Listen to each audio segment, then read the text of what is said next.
Oke, selamat siang. Assalamualaikum warahmatullahi wabarakatuh.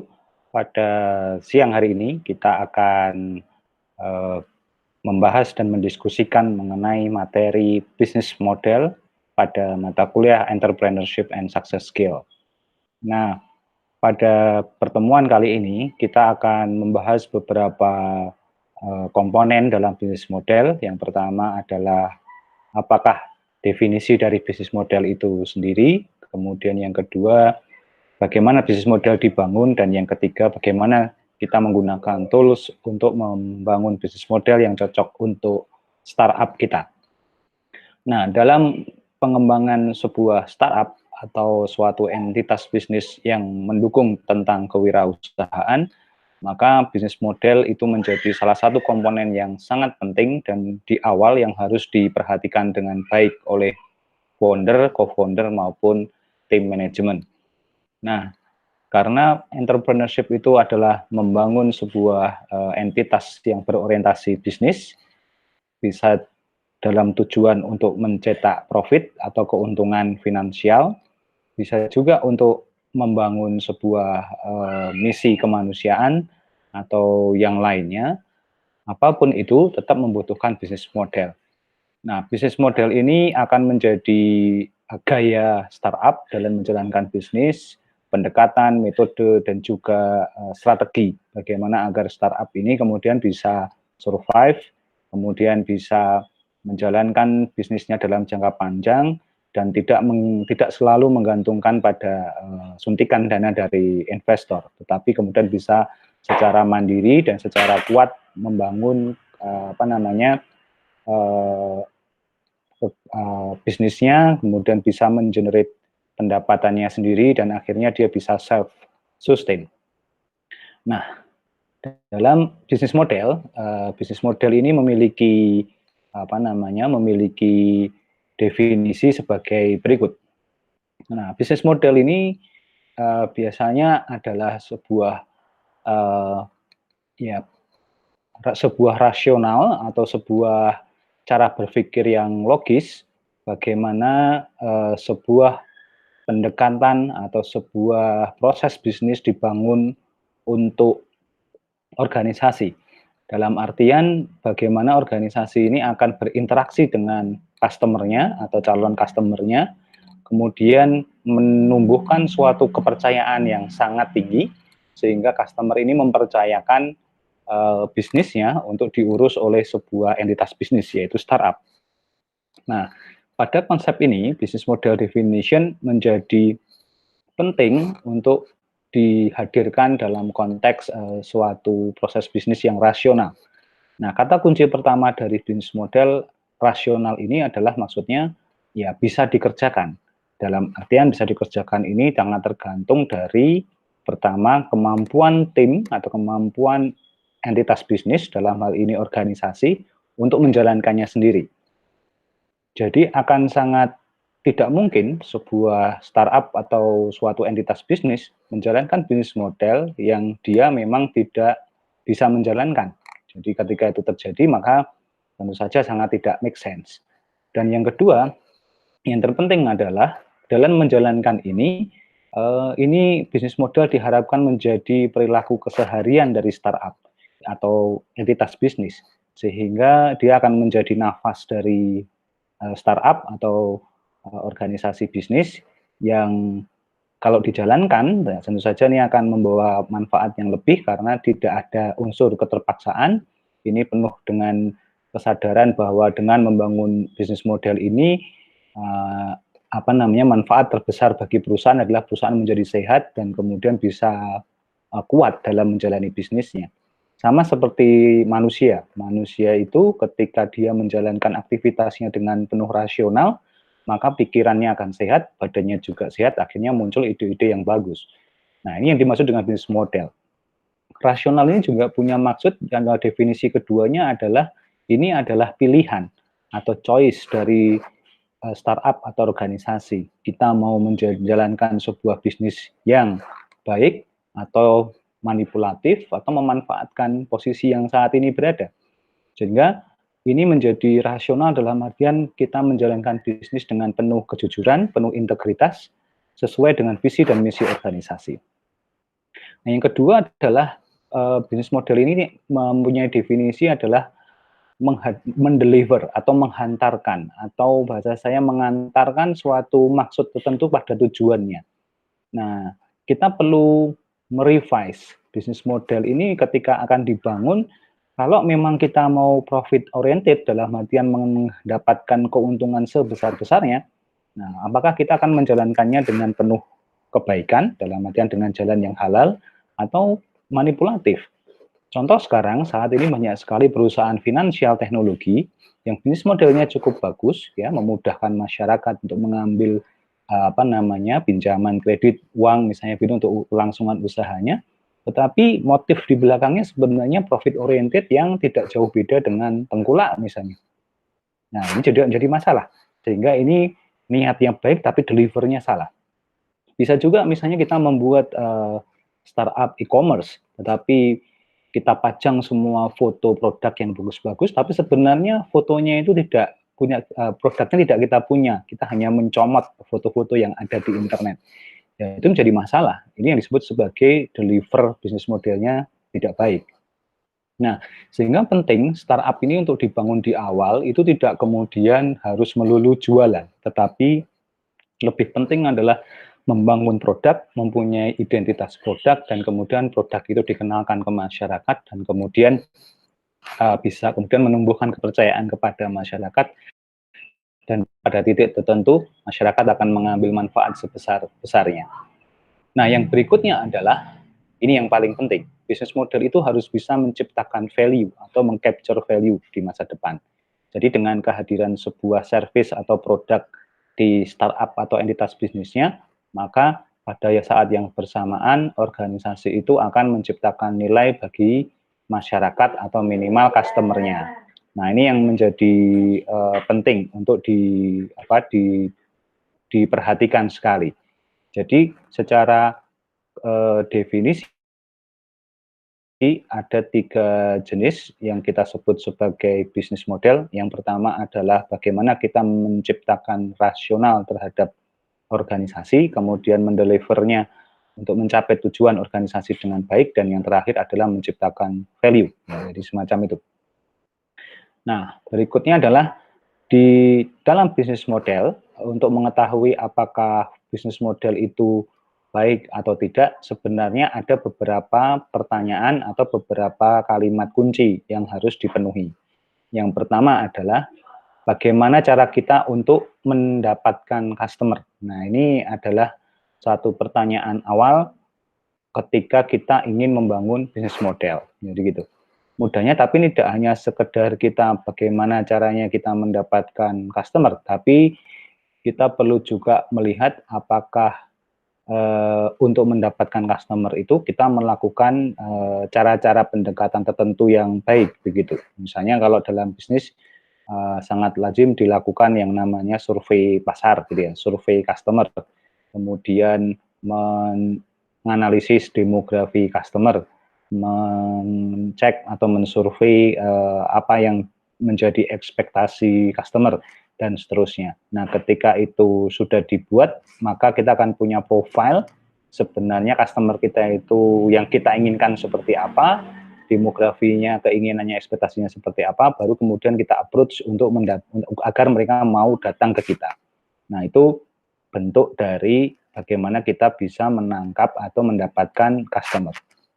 Kemudian yang kedua, kita ada pertanyaan bagaimana cara kita memprovide atau menyediakan layanan atau produk.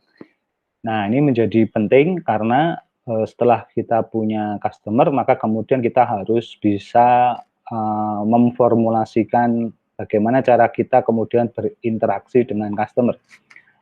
Apakah kita kemudian membiarkan mereka memilih produk yang mereka inginkan sendiri, atau kita juga mengarahkan mereka kepada opsi-opsi tertentu yang kita miliki. Nah, ini penting sekali. Contoh ya, kalau kita lihat di luar, beberapa jenis bisnis misalnya kayak industri minimarket begitu, maka sekarang bergeser dari minimarket yang dulunya hanya terbatas komoditasnya, sekarang kalau kita masuk ke Alfamart atau Indomaret itu customer itu driven by dirinya sendiri untuk menentukan apa yang dia inginkan, sehingga bisnis modelnya minimarket ini menjadi berubah. Yang dulunya menyediakan istilahnya itu kebutuhan-kebutuhan pokok, sekarang bisa seperti model mininya supermarket, sebenarnya semacam itu. Nah, sehingga orang masuk ke situ sebenarnya sekarang sudah sama feel-nya ketika orang mau masuk ke supermarket yang besar begitu. Nah, ini contohnya. Sama halnya dengan toko-toko e-commerce sekarang ya. Jadi ketika dulu e-commerce itu hanya diisi oleh produk-produk yang tertentu saja, nah sekarang semua produk dari A sampai Z masuk, sehingga orang sudah tidak bisa membedakan apakah ini kita masuk ke e-commerce itu masuk ke supermarket, minimarket, atau toko kelontong. Semuanya ada. Nah, ini namanya how we provide services.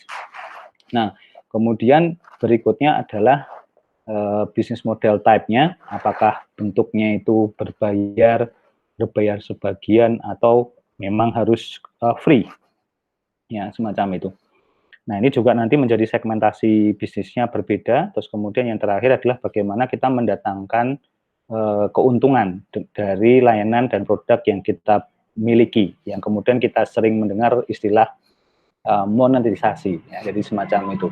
Nah, ujungnya adalah bisnis model ini pasti akan memiliki 4 pertanyaan esensial ini. Bagaimana kita mendapatkan customer, bagaimana kita memprovide customer agar tetap bersama kita, dan kemudian bagaimana kita kemudian mendapatkan keuntungan atau monetisasi dari proses yang berjalan tersebut. Nah, itu prinsip dari bisnis model. Nah, karena dia sifatnya bisnis model, maka dia nanti punya 3 fungsi utama, yaitu yang pertama adalah dia menjadi model. Model itu ya adalah kerangka berpikir, cara berpikir, kemudian cara bertindaknya perusahaan atau organisasi. Nah, sifatnya adalah abstrak konsep, ya sifatnya adalah karakteristik dari organisasi itu sendiri. Jadi ketika kita melihat bisnis modelnya, kita jadi tahu, melihat dari luar kita udah tahu, oh ini berarti volume volume pekerjaan startup atau bisnis itu seberapa luas. Dan yang terakhir adalah ini mereduce scope ya. Jadi bisnis model itu membuat bisnis harusnya menjadi sangat fokus, tidak melebar kemana-mana. Nah, jadi semacam itu.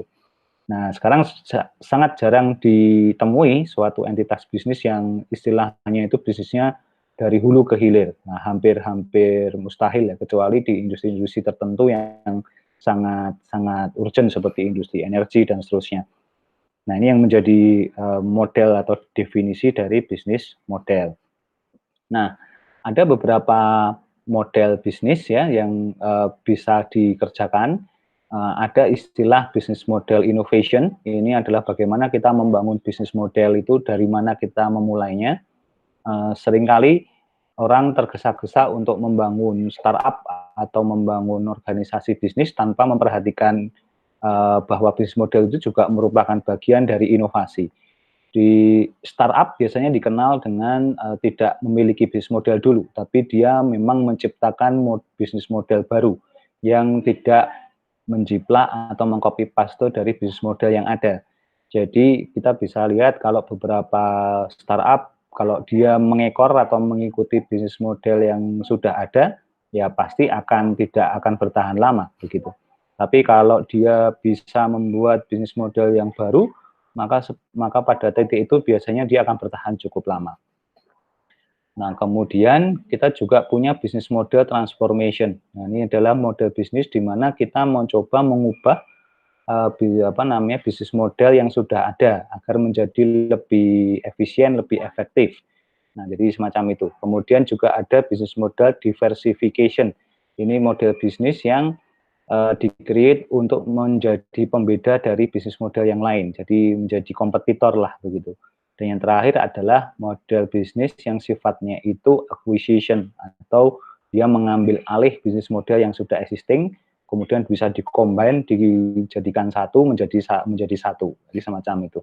Nah, ini contoh-contoh model bisnis innovation. Contohnya seperti apa? Kalau kita bicara bisnis model di startup, ya kita sekarang berjamur itu model bermunculan startup baru dengan model bisnis yang baru juga. Kemudian kalau business model transformation, kita bisa melihat beberapa perusahaan itu shifting dari bisnis model yang lama menjadi model digital, misalnya begitu. Kemudian kalau diversifikasi, ketika kompetitor ada, misalnya kayak Bluebird gitu ya, ketika kompetitor Gojek ada, maka dia kemudian mendiversifikasi layanan taksinya tidak hanya dipesan di jalan, tapi juga bisa dipesan pakai aplikasi. Tapi kalau bisnis model acquisition ini biasanya dia kayak Gojek itu sekarang dia mencoba mengambil beberapa startup-startup yang lain yang bisa memperkuat bisnis model yang dia miliki. Nah, itu sebagai contoh semacam itu. Nah, untuk membangun bisnis model itu kita harus punya prosesnya, mendesainnya cukup lama. Ini biasanya tidak bisa langsung jadi atau tidak bisa langsung muncul, tapi harus dimulai dengan proses yang cukup panjang. Ya. Jadi yang pertama biasanya kita melakukan mobilisasi. Ya. Jadi kita harus mempersiapkan benar bahwa melakukan riset, benchmark, kemudian review beberapa bisnis model yang sudah kita kenali, yang sudah kita tahu dari kompetitor, kita koleksi, kita review mana yang bisnis model yang fit, yang kemudian kita harus hadapi. Nanti untuk kemudian kita kembali ke proses ini, kita mau bermain seperti apa? Apakah bikin bisnis model baru, atau mentransformasi, mendiversifikasi, atau mengakuisisi. Nah, kemudian kita harus melakukan understanding, yaitu ini proses melakukan riset dan analisis elemen yang dibutuhkan agar kita dalam membangun bisnis model itu terukur effort yang dibutuhkan. Terus kemudian kita melakukan desain, nah desain itu kita mencoba membangun bisnis model dengan cara membuat model option. Jadi dalam membangun bisnis model ini tidak bisa hanya satu bisnis model yang dikerjakan, tapi kita membuat opsi-opsi. Nah, opsi ini kemudian kita analisis, kemudian kita assess, kita evaluasi mana yang dia ini memiliki tingkat posibilitas untuk bisa berjalan dengan baik bagi entitas bisnis kita, itu mana yang memiliki kemungkinan terbaik gitu ya. Maka tidak heran di desain ini seringkali ya startup itu bergonta-ganti atau berganti bisnis model untuk menentukan mana yang paling tepat untuk dirinya sendiri. Nah, itu sangat lazim sekali. Suatu saat dia jualan online, tapi kemudian suatu saat dia pindah jadi broker, ya, bisa sekali, dan yang lainnya. Kemudian baru diimplementasikan dalam konteks prototype, ya. Ini biasanya divalidasi bisnis modelnya apakah bisa diterima oleh masyarakat apa tidak. Dan kemudian yang terakhir adalah kita memanage atau kita mengadaptasi, memodifikasi bisnis model itu untuk melihat dari sisi respon pasar atau calon customer yang akan kita layani. Nah, ini biasanya prosesnya sangat berulang-ulang untuk mendapatkan ukuran yang sangat pas terhadap takaran bisnis model kita. Nah, jadi ini penting untuk diperhatikan karena kalau bicara di kewirausahaan atau di entrepreneurship, bisnis model ini bukan instan untuk kemudian bisa dibangun, tetapi bisa sangat tergantung dari pasar, dari kemudian prototipe yang kita bangun, best option-nya kayak apa, kemudian sampai seberapa sering kita datang ke lapangan untuk mendapatkan informasi yang lengkap. Nah, biasanya dalam bisnis model ini kita perlu dua kemampuan. Jadi yang pertama adalah design and business model experimentation, jadi melakukan eksperimen desain dan bisnis model, dan kemudian punya kemampuan design thinking. Ini yang paling penting. Sekarang sedang marak nih, jadi untuk memperkenalkan kembali design thinking atau kemampuan untuk berpikir desain, jadi gitu. Nah, dalam konsep ini sebenarnya ada 4 tahapan. Yang pertama adalah kita harus punya kemampuan untuk memahami bisnis strategi. Ya, jadi ini perlu nanti saya sarankan mahasiswa semua atau rekan-rekan sekalian harus belajar tentang bisnis strategi. Banyak sekali literatur di internet atau artikel di internet yang menjelaskan ini. Kemudian nanti kita harus menerjemahkan bisnis strategi ini ke dalam bisnis canvas model, ya, semacam coret-coret bisnis modelnya. Terus kemudian kita trigger dengan suatu bisnis case, ya. Kita misalnya mau menembak pasar mana, dan kemudian kita lihat apakah itu bisa kita jalankan strategi atau skenario bisnis kita. Sehingga pada titik tertentu di desain proses itu kita punya value proposition. Value proposition itu adalah ukuran di mana atau seberapakah bisnis model kita itu bisa berjalan di tengah-tengah pasar. Jadi misalnya kayak kita ingin misalnya nih contohnya kita ingin jualan ke pasar tradisional. Nah, sebelum datang ke sana kita harus punya strategi dulu. Jadi kita harus melakukan riset pasarnya.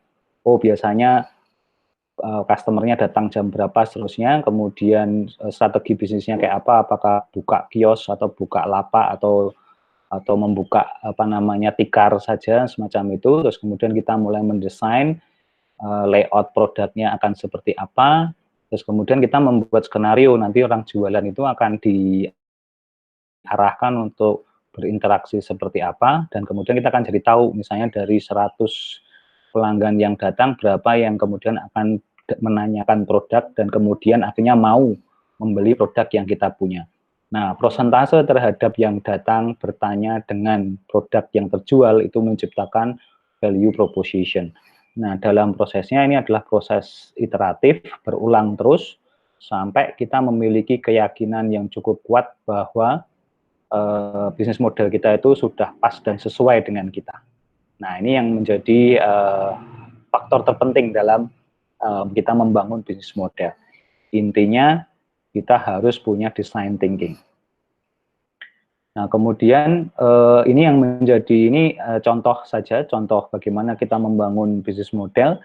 Jadi yang pertama kita harus melakukan environment scan atau memahami lingkungan tempat kita bekerja, tempat kita berbisnis, begitu.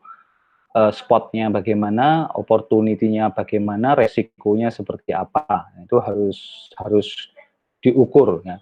Bisa dengan menggunakan observasi langsung, bisa mendasarkan pada observasi literatur, bisa mengambil survei dari lembaga-lembaga resmi, atau bisa juga kemudian bertanya kepada pelaku-pelaku bisnis yang sudah berjalan di lokasi tersebut begitu.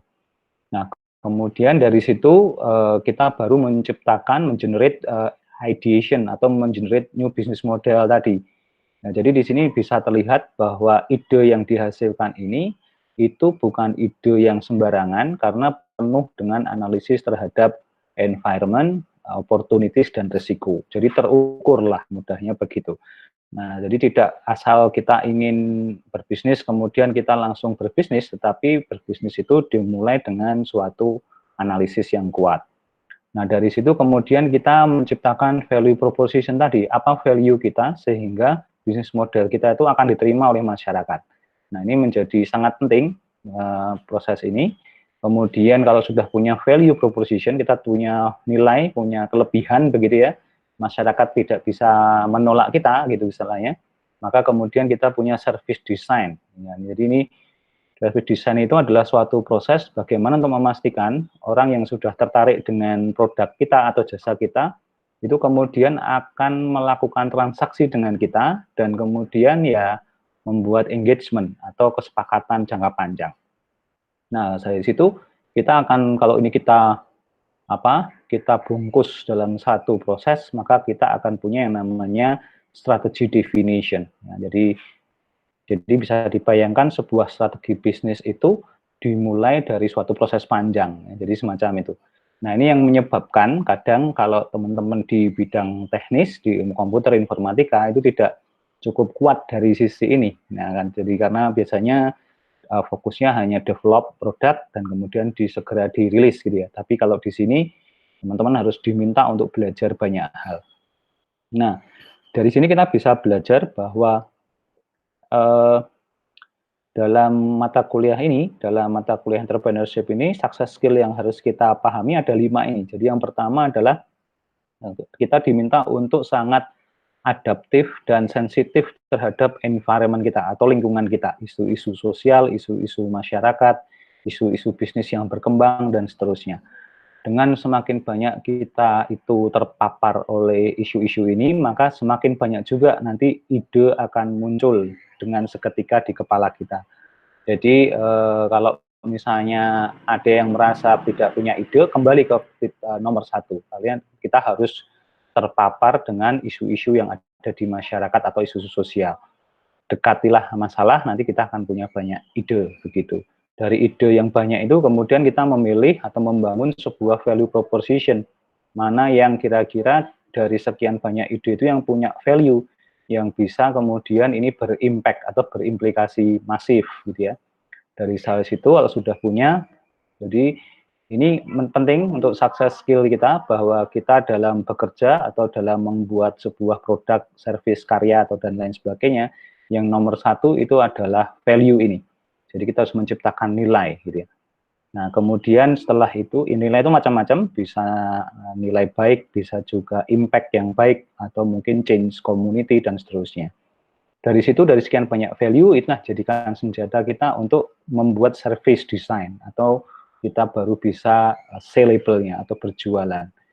Nah, kenapa kalau semacam itu terjadi, maka customer itu akan jangka panjang membuat engagement dengan kita. Nah, baru kita melakukan strategi. Nah, ini yang menjadi penting dari proses panjang kita mendesain sebuah bisnis model, yang harus dipahami bahwa di sini ini penuh dengan success skill, penuh dengan soft skill yang harus sama-sama harus dipelajari. Ya. Nah, dalam konteks kita menjalankan bisnis model, ada beberapa jenis, ya. Ada namanya B2B. B2B itu biasanya business to business. Ini hubungan bisnis antara satu entitas bisnis resmi dengan entitas bisnis resmi yang lain. Ya. Tapi ada juga yang namanya B2C atau business to customer, ya. Kemudian nanti ada juga C2C, customer to customer, ya, gitu. Nah, kita coba bahas sedikit, ya. B2C ini, B2B ini adalah suatu jenis relasi bisnis yang sifatnya itu single vertical, ya. Jadi dia hanya melibatkan satu atau dua atau lebih pihak, tapi sama-sama dia bentuknya adalah entitas bisnis, ya, gitu. Jadi akhirnya hanya relasi terbatas sebenarnya, karena entitas bisnis kan nggak banyak. Kemudian biasanya relationship driven, itu didorong oleh hubungan saling membutuhkan. Saya ingin membuat produk komputer misalnya, maka saya butuh hardware komputernya, maka saya harus menghubungi supplier pembuat komputer fisik, gitu ya. Kemudian biasanya long multiple step proses, waktunya lama nih, karena harus ada MOU, ada pembelian, macam-macam. Nah, ini biasanya butuh proses yang panjang. Kemudian rasional business based on business value. Jadi rasionalnya ini sangat rasional. Kenapa? Karena ya saya butuh, saya akan kerjasama, saya beli barangnya. Kemudian konsultif. Konsultif ini biasanya ya kita bisa saling memberikan pendapat, saling advice, saling memberikan input. Kalau misalnya contoh saya lagi pengen bikin komputer model semacam ini, saya konsultasikan kepada pihak supplier, kemudian akan ada feedback, ada evaluasi yang kemudian itu kalau sudah disepakati nanti akan menjadi produk yang diinginkan. Kemudian ini sangat tinggi dengan customer lifetime value-nya, ya, dan kemudian ini menciptakan sebuah awareness yang sangat tinggi. Nah, sementara kalau bisnis to C ini adalah hubungan relasi antara bisnis dengan customer. Jadi ini kalau bahasa database one to many, ya, otomatis yang besar adalah large and broad-nya itu adalah di sisi customer. Customer-nya banyak sekali, customer-nya bervariasi dan ada di mana saja. Dan biasanya ini product driven. Jadi bisnis yang mendeterminasi pasar. Kayak contohnya sekarang pasar ponsel itu di drive oleh perusahaan-perusahaan yang memiliki kapasitas produksi membuat produk-produk atau seri-seri ponsel tertentu, dan pada titik tertentu customer sangat mengikuti pola itu. Kemudian biasanya short, usually one step waktunya, jadi begitu itu yang dibutuhkan hanya bikin produknya kemudian rilis. Nah, artinya bahkan kadang kita tidak perlu harus minta pendapat customer, customer nanti yang akan didrive oleh ini. Kemudian sifatnya emosional dan impulsif, jadi contohnya banyak sekali sekarang produk-produk yang memang pendekatannya itu didorong untuk pendekatan emosional atau kedekatan. Jadi ada nilai personalnya, ada nilai historisnya, sehingga kemudian daya jualnya menjadi sangat tinggi. Apalagi sekarang, ya, contoh nih sekarang kalau kita ke kafe-kafe yang masih buka, yang dijual itu bukan lagi makanannya atau minuman yang enak, itu mungkin salah satunya, tetapi bisa untuk Instagramable, untuk bisa foto spot, dan lain sebagainya. Nah, ini jadi menarik, ya. Dan kemudian biasanya memang ini ada proses di mana kita untuk memenuhi kebutuhan mendasar dari customer. Kemudian biasanya waktu hidup dari produknya rendah. Jadi kita bisa lihat tuh produk itu bisa berganti dengan cepat agar kemudian bisa bisa memenuhi aspek mengenerate revenue atau income yang besar untuk bisnis. Nah, ini bisa terjadi. Jadi kadang satu produk yang sebenarnya dalemannya sama, tapi tinggal di branding dia menjadi tipe yang lain dengan harga jual yang lebih tinggi. Ini sering terjadi. Jadi kalau mobil itu misalnya mobil Avanza gitu ya, serinya banyak. Kenapa? Sebenarnya dalemannya sama, tapi cuma di touch luarannya, kemasannya agar lebih catching, kemudian dijual dengan harga yang bisa 50-20 juta lebih mahal. Dan kemudian ya bisanya nih modelnya reputation. Nah, ini adalah bisnis model yang sering terjadi di dunia entrepreneurship dan bisnis. Nah, nanti kalau kita memiliki sebuah startup atau entitas bisnis yang sedang berkembang, kita udah punya produk, ini penting sekali untuk menentukan bagaimana produk yang kita udah develop ini kita akselerasi, kita masukkan ke pasar dengan bisnis strategi yang baik. Kadang terjadi juga produknya udah bagus, servisnya itu excellent, tapi sayangnya bisnis modelnya yang salah. Jadi bisa jadi itu menjadi kegagalan tersendiri ketika startup itu terbangun. Nah, ini yang harus diperhatikan. Nah, sebagai recapnya, bisnis model ini ya landscape-nya yang terakhir adalah ini. Sekali lagi, environment scan-nya harus kuat, harus bagus, ideation-nya harus banyak, bisa menemukan value proposition yang tepat dan strategik, kemudian menghadirkan service design yang excellent, yang menciptakan kepercayaan tinggi dari customer, dan terakhir adalah kita kemudian bermain dengan strategi yang pasar yang tepat, baik itu tepat jenis customernya, demografi customernya, waktu, timing itu penting, dan yang terakhir adalah impresi. Impresi strategi itu sangat penting sekali.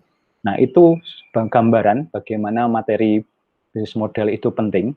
Nah, nanti untuk melengkapi ini, rekan-rekan sekalian bisa mencoba mengeksplor materi-materi yang lain. Nah, nanti akan saya sambung dengan salah satu tool untuk bisnis strategi, yaitu kita dengan menggunakan bisnis canvas model.